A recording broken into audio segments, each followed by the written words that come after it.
has to start somewhere. It has to start sometime. What better place than here? What better time than now? Dans ce tutoriel, nous allons apprendre à nous servir de l'outil échelle.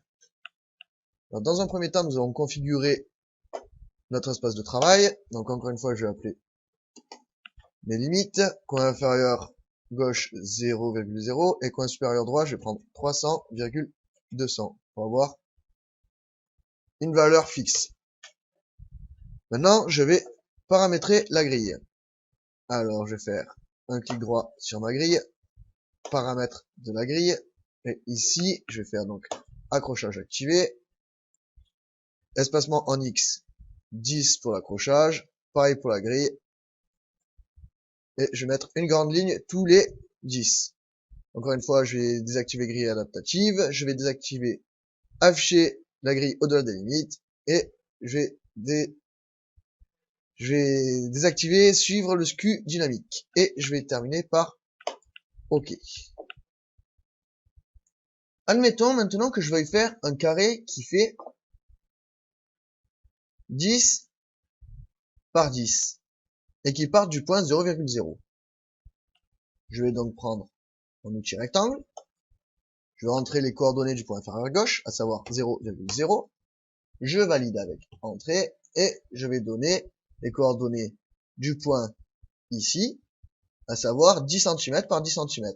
Je vais donc rentrer 10,10. Entrée.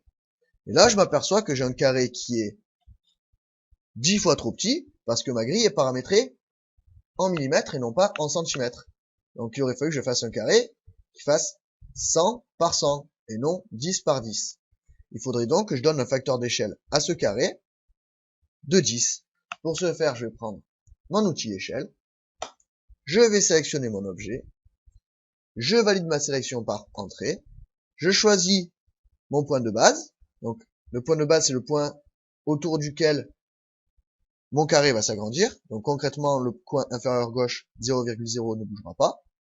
Je peux donc sélectionner ce point par un clic ou grâce au pavé numérique 0,0 et je valide avec entrée. À ce moment-là, on voit que quand je déplace ma souris, ça agrandit ou ça rapetit mon carré. Or, moi, ce que je veux faire, c'est donner un facteur d'échelle précis de 10. Je vais donc rentrer directement 10. J'aurai donc mon côté en X qui va devenir 10 fois plus grand et mon côté en Y qui deviendra lui aussi 10 fois plus grand. Je valide donc avec entrée. Et là, j'obtiens bien un carré 10 fois plus grand qui fera 100 unités par 100 unités. L'unité étant le millimètre. Deuxième manière d'utiliser l'outil échelle.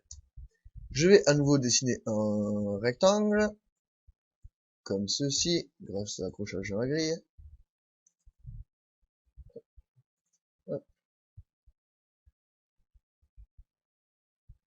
Je vais prendre une autre couleur, par exemple le rouge.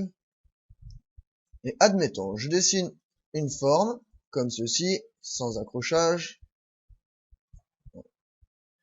Et j'aimerais pouvoir transformer ce second objet, qui a été fait dans une unité que je ne connais pas, pour faire en sorte que sa distance aille, que ses dimensions, donc en X, aille de là à là, et que son rapport hauteur-largeur reste inchangé après sa transformation.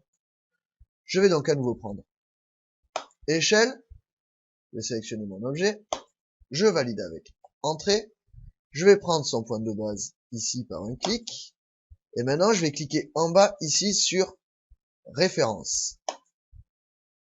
Ensuite je vais faire donc un premier clic sur son point de base, un deuxième clic sur le point à déplacer, et un troisième clic sur là où j'ai envie de déplacer le point.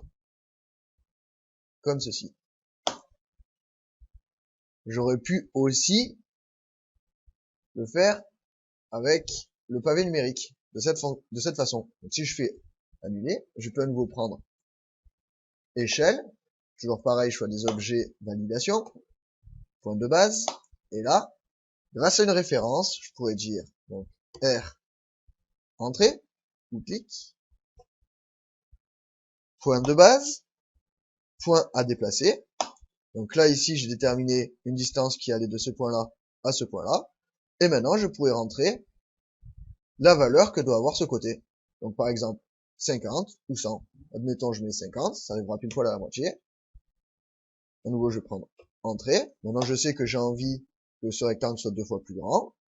Je valide, point de base, et donc cette fois, par exemple, 2, entrée, etc. Voyons maintenant comment modifier une échelle grâce au poignet. Donc faire un rectangle, comme ceci.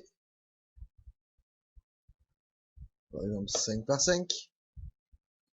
Si je sélectionne mon objet, j'ai alors le poignet qui s'affiche. Si je sélectionne une poignée par un clic, on voit à ce moment-là, comme d'habitude, que je peux modifier la position de mon sommet. Si j'appuie une fois sur entrée, je peux alors déplacer mon objet. Si j'appuie une deuxième fois sur entrée, je peux faire une rotation à partir de la poignée que j'ai sélectionnée. Si je fais à nouveau entrée, cette fois, je peux faire un facteur d'échelle. Donc à ce moment-là, j'ai plus qu'à rentrer la valeur et entrer. Sinon, je peux venir ici choisir mon point de base. Je peux faire un facteur d'échelle en copiant. Donc concrètement, ce qui se passerait, c'est que l'objet source resterait en place et je ferai un deuxième objet sur lequel j'aurais mis un facteur d'échelle. Ou alors, une référence comme nous venons de le voir. Donc là, ici, je peux tout simplement rentrer un facteur d'échelle. Donc par exemple, 2, entrée.